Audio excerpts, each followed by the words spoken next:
हरिओम। राधा वल्लभ श्री हरिवंश। गुरुदेव, आपके चरणों में दंडवत प्रणाम। गुरुदेव, मेरी एक लड़की के प्रति बहुत आकर्षण है। आपने कहा था कि अपनी हर कामना लाडली लाल के सामने रख देना।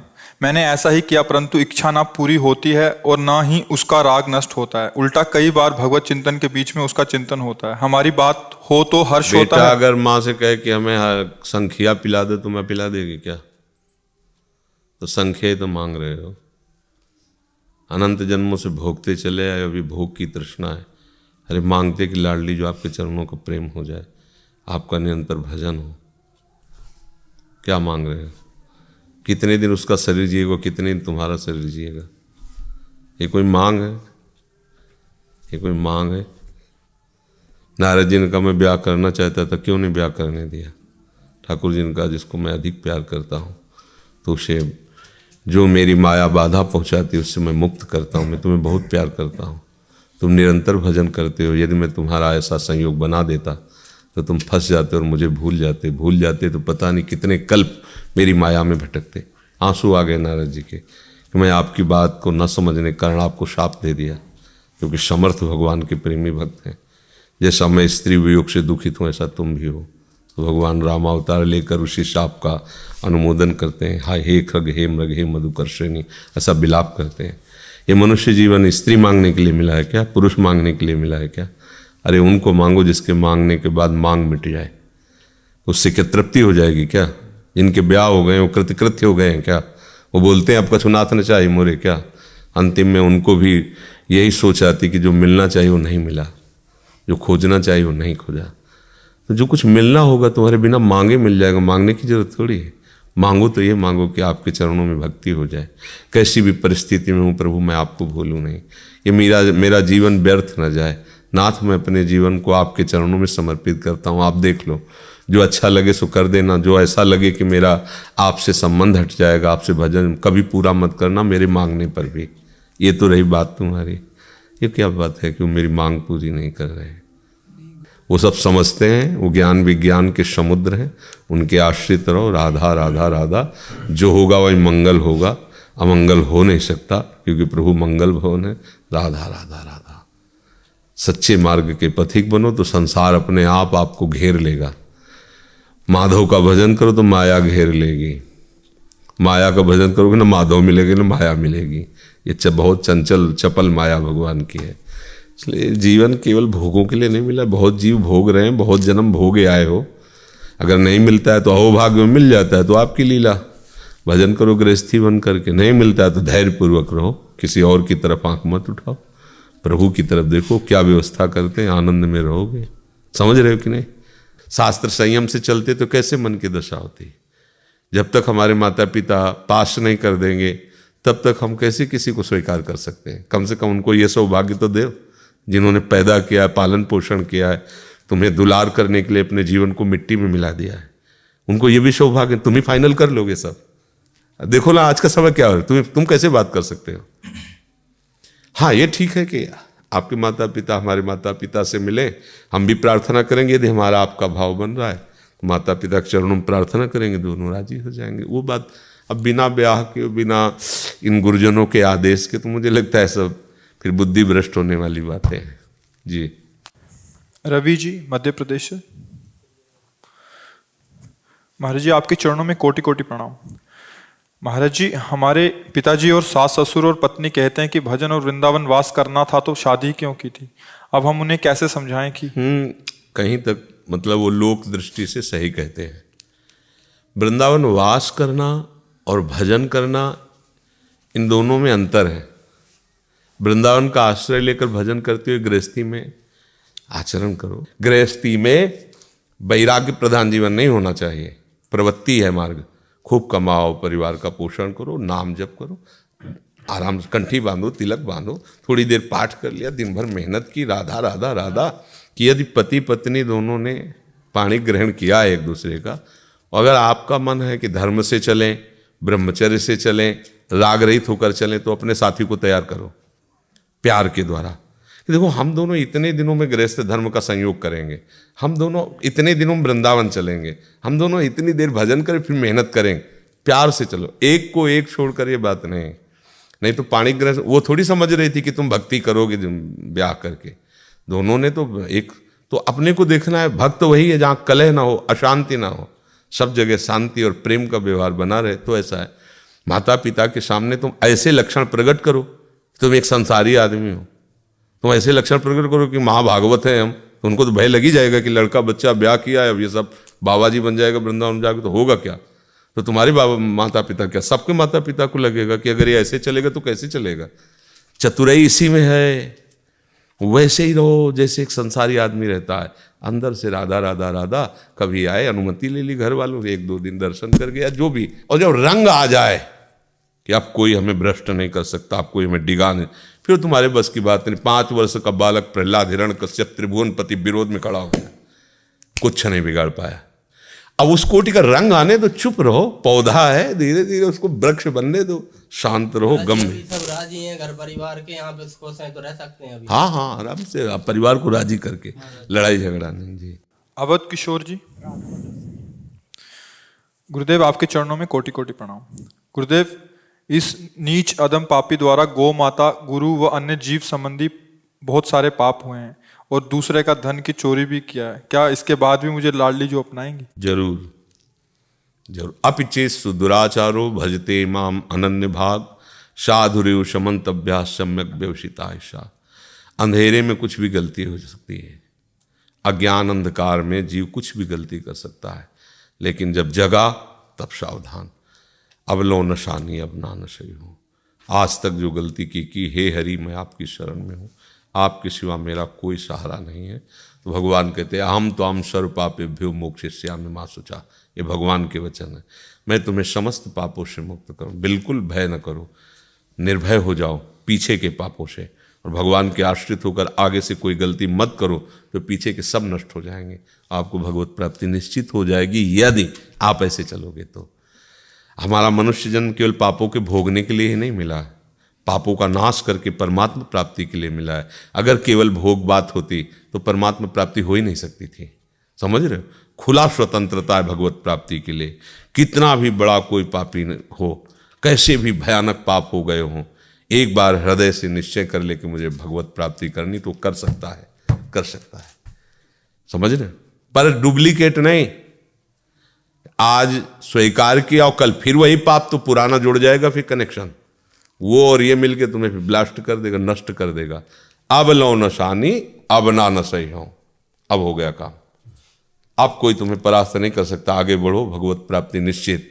और अगर नाटकबाजी, तो भगवान नाटक से नहीं मिलते कि आज कहा कि अब लो नशानी, कल फिर वही किया, तो पीछे का कनेक्शन जुड़ जाएगा, बीच वाली बात मानी नहीं जाएगी। बीच वाली तभी मानी जाएगी अब लो नशानी, आज तक जो हुआ हे प्रभु, आगे संभालना, गलती ना हो। और हम भरसक प्रयास करते हैं, जो आपने सामर्थ्य दी कि गलती नहीं करेंगे, बस वो महात्मा बन गया। गुरुदेव भगवान कैसे कार में है, कभी कभी ऐसे कार हो जाते हो, जो पीछे का कभी कभी इतना विक्षेप देता बहुत। नहीं देखो, ऐसे कैसे हो जाते हैं, हम गाय को कैसे कष्ट दे सकते हैं, हम किसी के साथ बेविचार कैसे कर सकते हैं, ऐसे थोड़ी हो जाते हैं। गृहस्थी में तो ऐसे हो जाते हैं, ऐसा कैसे हो जाता है, कैसे ऐसे हो जाता है भाई। बुद्धि आप अपनी भ्रष्ट करेंगे तो चाहे कोई हो, गृहस्थी हो चाहे विरक्ति हो, ऐसे कैसे हो जाएगा। परिवार में रहते हैं, हमारी बहनें साथ रहती हैं, हम क्या व्यभिचार करते हैं क्या बहनों के साथ? तो सारे जगत की स्त्रियां क्या हमारी व्यभिचार के लिए हैं क्या? हमारी बहन के समान ही तो, हमारी माँ के समान तो है। अगर ब्याह हुआ है तो पत्नी से केवल अर्धांगिनी का संबंध है, सब कैसे, मतलब ऐसे कैसे हो सकता है? हम किसी जीव को कैसे मार सकते हैं? कौन सा अधिकार है हमारा मारने का? कि भाई गृहस्थी में तो सब हो जाते हैं। जैसे गृहस्थी में हल जोत रहा है, कोई फावड़ा चला रहा है, उसमें कोई जीव कट जाता है, वो जीव को थोड़ी मार रहा है, वो तो अपनी किसानी कर रहा है, उससे अन्न उपजता है, हजारों पक्षी उसके अन्न को पाते हैं, अतिथि पाते हैं, संत जन पाते हैं, उसको कोई पाप नहीं रहता, क्योंकि उसके द्वारा बहुत सी सेवाएं हो रही हैं। वो ये जान के थोड़ी, अब जैसे जानकर हत्या करना, जानकर ये गंदे आचरण, तो फिर उसका तो दंड भोगना पड़ेगा। अब आप उसको कह दो कि हम गृहस्थी में रहते हो, गृहस्थी में अलाउ है क्या, लाइसेंस है क्या कि आप व्यभिचार करो, पाप करो, हिंसा करो? ऐसा कहीं नहीं है, ऐसा नहीं। ये सब बातें मतलब बेकार की हैं। रिया सोनी जी। राधा वल्लभ श्री हरिवंश महाराष्ट्री। महाराज जी, भाई जी के सत्संग में सुना था कि अगर कर्म की अधिकता हो जाती है तो उसमें कर्म समर्पण की भावना हट जाती है। मेरा कर्म पढ़ाई करना है, उसमें कभी कभी बहुत पढ़ाई होने के कारण रात को भी जागना पड़ता है। उसकी वजह से जब मैं सत्संग करने बैठती हूँ तो मेरी आंख लग जाती है। तो गुरुजी मेरा मार्गदर्शन कीजिए कि मेरे कर्म में अधिकता है या नहीं। कर्म तो राधा रानी के लिए ही कर रहे हैं। देखो, एक किसका प्रश्न है? हाँ, भक्ति की एक बच्चा अवस्था होती है जिसमें वर्णन होता है कि छठदम शील बीरत बहुकर्मा निरत निरंतर सज्जन धर्मा। भगवान स्वयं श्री राम जी सबरी माता के सामने कह रहे हैं कि छठवीं भक्ति का स्वरूप यह है कि शीलवान उपासक बहुत कर्मों का विस्तार न करे। संत महापुरुष जिस आराधना से प्रभु को प्रसन्न करते हैं उनसे उपदेश लेकर के उनके अनुसार चले। तो अब बात समझना है, हमारी उस कोटि की भक्ति नहीं है। छठदम शील बीरत बहुकर्मा, समस्त बहुत कर्मों से वैराग्य लेकर उचित कर्मों को करते हुए भगवत अनुराग में, वो भक्ति नहीं है। हमको हर बात को ये नहीं सोचना कि वो मेरे लिए कही जा रही। क्लास है, स्थिति है, उसके अनुसार उसका हम अनुभव करें। जैसे अभी बच्चा हो, तुम्हारा माता पिता के अनुशासन में रहते हुए विद्या अध्ययन करना, सुबह उठी थोड़ी देर राधा राधा राधा राधा, या जब आपको समय, मान लो आप 2 बजे तक पढ़ रहे तो आप 6 बजे तक सो जाइए, 8 बजे तक सो जाइए। आप उठी, आपके लिए वही सवेरा, राधा राधा राधा राधा जब किया, नहाया धोया, भगवान को प्रणाम कर लिया, और जैसे शास्त्र स्वाध्याय करते हैं ऐसे जाके अपनी पढ़ाई करो। सत्संग है, 10 मिनट 20 मिनट सुन लिया संतों की बात। और जो हम पढ़ाई कर रहे हैं, तुमने अभी कहा प्रियाजू की प्रसन्नता के लिए, भाई ये बात रख लो, सब बात हो गई। समझना है, हम 1 क्लास के हैं, PhD वाली बात धारण करने की तो हम ना धारण कर पाएंगे ना उसको समझ पाएंगे। छठदम शील बीरत बहुकर्मा निरत निरंतर सज्जन, छठवीं भक्ति। और हमारी अभी तो प्रारंभिक भक्ति भी नहीं है। तो आप अभी बच्चे हो, भक्ति का भाव रखो। प्रियालाल के हम आश्रित हैं, थोड़ा नाम जप कर लीजिए। और अब मान लो पढ़ाई में बार बार नाम जप करने की वृत्ति रखोगे तो फिर उसे समझ कैसे पाओगे? समझ रहे हो? हाँ, वो पढ़ रहे हैं तो उसमें सब अक्षर ब्रह्ममय है, भगवत स्वरूप है। और घंटा 2 घंटा 4 घंटा जो पढ़े वो सब प्रियाजू को अर्पित कर दिए। पढ़ लिख करके जो भी पद मिला, सेवा मिली, उसको हम प्रियाजू के परिवार मान करके और उनकी सबकी सेवा करें। मतलब पति है, परिवार के सदस्य हैं, अर्थ कमा रहे हैं, उनको सुख पहुंचा रहे। नहीं अर्थ कमा रहे, पढ़े लिखे हैं, हमें पता है किसके साथ कैसा व्यवहार करना चाहिए। ऐसे ये सब मंगलमय है। उसे संसारिकता की तरफ ना ले जाए और ना बहुत वैरागी की तरफ ले जाए। प्रवृत्ति मार्ग के पथिक को समझना चाहिए कि हमारा मार्ग क्या है। बहुत सहज में, कोई परेशानी नहीं। समझ पा रहे हो आप जी? लेकिन हमारी तरफ से प्रार्थना है कि पढ़ने लिखने वाले बच्चों को गर्लफ्रेंड बॉयफ्रेंड वाला जो आज का नाटक चला है, ये नहीं करना चाहिए। अगर हमारी बात कोई सुन रहा है और समझ रहा है, चाहे यूट्यूब में सुने चाहे यहाँ, हमारी सब बच्चों से प्रार्थना है ऐसी गलती मत करना। क्योंकि ये गलती तुम्हारे जीवन को ऐसी जगह पहुंचा देगी, परमार्थ क्या तुम स्वार्थ लायक नहीं रह जाओगे। ये जो आज का नौटंकी नाटक चला है ना, कई बॉयफ्रेंड, कई गर्लफ्रेंड, और अभी बताया था क्या लिव इन रिलेशन दो, क्या क्या, ये सब नौटंकी नाटक जीवन में नहीं हो। इससे बड़ा बुरा आचरण और कुछ नहीं होता। जब बच्चे इनमें उतर जाते हैं तो अपनी पवित्रता खो देते हैं, अपनी मानसिकता बिगाड़ लेते हैं, यहाँ तक कि अपने जीवन को नष्ट कर देते हैं। अभी कुछ ही दिनों पहले एक लड़की ने प्रश्न किया था कि हमारे क्लास में ही, हमारे रूम में रहने वाली एक लड़की ने आत्महत्या की, क्या कारण हो सकता है? मान लो किसी ने उसके साथ ऐसा, फिर वो वीडियो आजकल बनाकर उसको ब्लैकमेल करके कई बच्चे ऐसे खिलवाड़। अब वो क्या करे? अगर उसकी बात ओपन होती तो माता पिता जानते, नहीं ओपन होती तो रोज शोषण होता है, उसको एक ही रास्ता दिखाई देता, मैं आत्महत्या कर लूँ। ऐसी कोई गलती नहीं होना चाहिए। यदि सत्संग सुनती हो, संतों से भाव रखती हो, तो ये आज्ञा का पालन करो, चाहे इसे प्रार्थना मान के। जब तक माता पिता का सहर्ष स्वीकृति ना हो तब तक पुरुष का वर्ण करने का भाव नहीं होना चाहिए। माता पिता के माना हमें पसंद है तो उसमें दस्तखत हमारे इतना सौभाग्य माता पिता का अधिकार इतना नहीं कि तुम्हारी बात को समझ सके, जिन्होंने तुम्हें पालन पोषण करे, इतना भी अधिकार नहीं। आज के बच्चे इतने कुमार्गगामी हो रहे हैं कि माता पिता को ऐसे ही अवहेलना कर दे। फिर क्या होता है? जब तुम्हारे ऊपर कोई भय नहीं है तो तुम वैसे ही मन सबका उद्दंड होता है, उद्दंडता में बहता चला जाता है।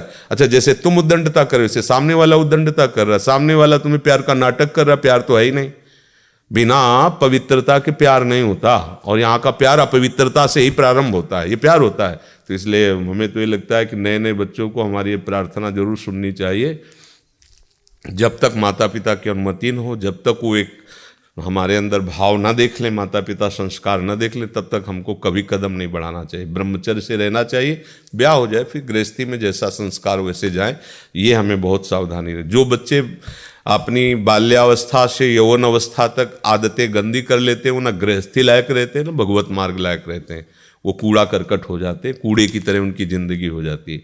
जो संयम से चलते हैं वो अच्छे गृहस्थ बनते हैं, वो अच्छे भक्त भी बन सकते हैं। देखो हम लोगों का जन्म आकाश से थोड़ी हुआ है, किसी गृहस्थ से हुआ है। अगर हमारे माता पिता संयमी ना होते, हमारे माता पिता भगवान को न मानते होते, तो हम उनके गर्भ में से कैसे जन्म लेते, हमारे संस्कार कैसे अच्छे बनते। हमारे माता पिता ने भजन किया है, हमारे माता पिता हमें शासन में रखे हैं। जब हम बाबा जी बने तो हमारे पिताजी आए थे मिलने और उन्होंने कहा कि घर चलो, अभी बच्चे हो, तुम्हें समझ में नहीं आता संसार कितना बड़ा है, आगे चलकर अगर बुद्धि खराब हुई, इधर उधर कुमार्ग में गए, हमने सुना तो हम स्वयं तुम्हें मार डालेंगे आके, नहीं तो घर चलो, ब्याह करो, खूब भजन करो, जैसे हम लोग करते हो वैसे करो। हम कहा कभी जिंदगी में नहीं सुनोगे। बोले हमारी बात जिंदगी भर ध्यान रखना कि अगर आचरणहीनता आयु ये हमने कान से सुना तो बोले दूसरे की जरूरत नहीं पड़ेगी। तो ऐसे माता पिता अगर संयमी न होते, शासन करने वाले न होते, तो हमारे संस्कार ही न बनते। तो अगर आप संस्कार युक्त हो, आप धर्म युक्त हो, अगर एक भी परिवार का कोई आपसे संस्कार अच्छे प्राप्त कर लिया तो हो गया मनुष्य जीवन की सार्थकता। जो हमारे ही संस्कारहीन है, हमारे ही आचरण खराब, तुम दूसरे को क्या उपदेश दे सकते हैं। इसलिए अच्छे बच्चे बनो। महाराज जी ये भी प्रश्न था ना कि वहाँ पे जैसे हम पढ़ाई वहाँ पे करते हैं ना, तो हमको पता है कि सब में भगवत दर्शन करना है, और कुछ लोग ऐसा मतलब बात बोल देते हैं कि वो ऐसा सुन के ऐसा लगता है कि ऐसा बात सुनना नहीं चाहिए, पर बहुत डर लगता है कि ऐसा चीज़ अगर सुन लेंगे तो कहीं भगवत मार्ग में कुछ त्रुटि ना हो जाए। बच्चा अभी ठीक से तुमने सुना नहीं होगा, जब भगवत दर्शन की बात कही जाती है तो बर्ताव भी उसमें देखना है। जैसे हम आप में भगवत दर्शन कर सकते हैं, पर हम बर्ताव आपके साथ वही करेंगे जो शास्त्र विधान है, उसके विरुद्ध आचरण नहीं कर सकते। भगवत दर्शन है सब में, जैसे पत्नी में भी भगवत दर्शन है, बेटी में भी भगवत दर्शन है, माँ में भी भगवत दर्शन है, बहन में भी भगवत दर्शन एक है, लेकिन व्यवहार बड़ा अंतराय का हो गया ना। ऐसे भगवत दर्शन, लेकिन जो हमारे भाव को बिगाड़ दे, जो हमारी बुद्धि को कुमार्गगामी बना दे, हम उसमें भावना तो कर सकते हैं, व्यवहार नहीं कर सकते, संभाषण नहीं कर सकते, उसके साथ बैठ नहीं सकते, उसके साथ हम खा नहीं सकते, क्योंकि ये व्यवहार के लिए नहीं कहा गया। व्यवहार तो तस्मात् शास्त्रम प्रमाणम ते कार्याकार्यो व्यवस्थित हो, दर्शन के लिए सब भगवान है ठीक है, लेकिन हम चोर भगवान से नहीं मिलेंगे। जो भगवान चोरी का नाटक कर रहे हैं हम नहीं मिल पाएंगे। जो सामने भगवान ही हैं लेकिन वो गंदी बात कहते हैं, वो गंदे आचरण करते हैं। प्रणाम। भगवत दर्शन का मतलब देखो, हीटर में, हाइलोजन में, बल्ब में, फ्रिज में, कूलर में एक ही बिजली है। यंत्र के प्रभाव से उसका प्रभाव अलग अलग, कहीं हीट है, कहीं शीतलता है, सुखद वायु दे रहा है, और छू जाए तो मृत्यु भी है नहीं। तो बिजली सब में एक है, ये हमें देखना है, लेकिन व्यवहार सब में एक जैसा नहीं दिखाई दे रहा। एक जगह बिजली तो प्रकाश दे रही, एक जगह तो आग पैदा कर रही, एक जगह तो ठंडा पैदा कर रही, एक जगह छू जाए तो मार दे, है नहीं। गड़ासा भी बिजली से, मोटर भी बिजली से। तो ऐसे ही भगवत शक्ति से संपूर्ण त्रिगुणात्मिका माया का काम चल रहा है। अब मुझे क्या चाहिए ये देखना है। प्रकाश तेज सब में भगवान का है, लेकिन हमें व्यवहार संभाल के करना है। अब देखो ना, हीटर है तो कितनी आग पैदा करता है, और फ्रिज है एकदम ठंडा पानी सब। तो हमको अनुकूलता देखनी व्यवहार में, जहां शास्त्र और धर्म को लेकर के अनुकूलता मिले उसी को अनुकूलता कहते हैं। मन को लेकर अनुकूलता में तो बह जाएगा। हमें ऐसे लोगों से नहीं मिलना, ऐसा दृश्य नहीं देखना, ऐसी बात नहीं करनी, ऐसा हमें व्यवहार नहीं करना जो हमारे धर्म को नष्ट कर दे। भाव सब में भगवत भाव है, समझ रहे ना। जैसे सांप है, कुत्ता है, हाथी है, गाय है, सब में एक ही भगवान है, लेकिन हम सबके साथ व्यवहार एक जैसा नहीं कर सकते।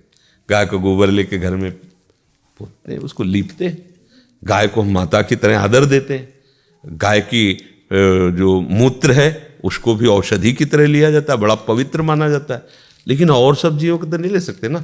तो दर्शन तो सब में कर रहे हैं ना, पर हम व्यवहार सबके एक जैसा थोड़ी कर रहे हैं। जो हम गाय के साथ पूज्य भाव रखते हैं, आंतरिक भाव में हम देख सकते हैं कि कुत्ते में भी वही प्रभु है, लेकिन हम बर्ताव नहीं कर पाएंगे कि भाई गाय के गोबर से लिपा तो हम कुत्ते का गोबर ला के लिपे, वो तो नहीं हो पाएगा ना। समझ रहे हो ना। ऐसे ही एक है कि बहुत सच्चा है, सत्संगी है, हमें ठीक भाव से चलाता है, हमारा मित्र है, और एक दूसरा है कि मित्र बनने का नाटक कर रहा, हमें कुमार्गगामी बातें सिखा रहा, हमें गंदे आचरण कभी नहीं देखना, कभी नहीं बोलना, उसमें ये नहीं देखना कि इसमें भगवान है, हमारा अपराध बन जाएगा, नहीं नहीं, दूर ऐसे भगवान नमस्कार भाव से रहना है, अपने धर्म से चलना है। सुप्रिया सोनी जी। महाराज जी दंडवत प्रणाम। महाराज जी, मैंने भाई जी के सत्संग में सुना था कि कृपा पर विश्वास से कुछ भी हो सकता है, और मैंने इसका अनुभव भी किया कि श्री जी हमेशा मेरे साथ है, लेकिन फिर भी मेरा भजन उतना अच्छा नहीं है, विषयों की लालसा बनी ही रहती है। क्योंकि कृपा पर अभी विश्वास नहीं हुआ, जो आप विश्वास मान रहे हो वो अभी विश्वास नहीं। जिस दिन लाडली का प्यार मिल जाएगा उस दिन किसी और विशेष सुख की चाह नहीं होती। जैसे अगाध समुद्र का सानिध्य प्राप्त होने पर छोटे मोटे गड्ढों की आवश्यकता नहीं होती, ऐसे आनंद समुद्र प्रभु का सानिध्य अनुभव करने पर फिर तुच्छ विषयों की आकर्षण, अगर विषयों के प्रति आकर्षण है तो अभी हमारी शरणागति में कमी, अभी भगवदानंद का स्फुरण नहीं हुआ। पर प्रारंभिक तो है ना, प्रारंभ में तो हम शरणागति मानते हैं ना, शरणागति पूर्णता भी है, शरणागति प्रारंभिक है। विषयों का आकर्षण होना कोई आश्चर्य की बात नहीं, सबके अंदर होता है, क्योंकि हम सब इसी माया में जन्मे हुए हैं। अब उस आकर्षण को हमें दबाना है, सहना है। धर्म पूर्वक जो हमारा विषय सेवन है वो तो ठीक है, अधर्म पूर्वक बिल्कुल नहीं। अगर अधर्म का सेवन कर लिया तो हमारा जीवन नष्ट हो जाएगा, ये पक्की बात हमारी गांठ बांध लेना। जो अधर्म पूर्वक पापाचरण करते हैं कभी शांति नहीं मिल सकती, कभी उनको सुख का अनुभव नहीं हो सकता। उनका हृदय ही कामना से ऐसा जलेगा, ऐसा परेशान कर देगा कि वो खुद अपने आप को नष्ट करने के लिए सोचने लगेंगे। ये मन ही है, मन अगर सुधर जाए तो भगवान का साक्षात्कार, अगर बिगड़ जाए तो तुम्हारे हाथ से ही तुम्हारी मृत्यु करा देगा। देखो ना, लोग जो आत्महत्या करते हैं कहाँ से करते हैं? मन इतना डिप्रेशन में पहुंचा देता है, इतना क्लेश देता है कि उसको लगता है एक ही रास्ता है, मर जाओ। मरने के बाद कोई वहाँ महल थोड़ी है कि जाके आप आनंद लेने लगे। आपके कर्मों के अनुसार फिर योनि मिलेगी, दुख मिलेगा, कष्ट मिलेगा, पर जीव नहीं समझ पाता। तो धर्म पूर्वक विषयों का सेवन करना ठीक है, अधर्म पूर्वक उन्हीं विषयों के आकर्षण में लगना अपना पतन करना है। विषयों का आकर्षण कोई आश्चर्य की बात नहीं, पूरे चराचर जीव पर है, इसी का नाम माया है। अपने को सावधान रहना है, उस आकर्षण को दबाना है, नाम जप करते रहना है। जब धर्म पूर्वक चलने का अवसर हो विषयों में तो फिर चले, अन्यथा शांत रहे।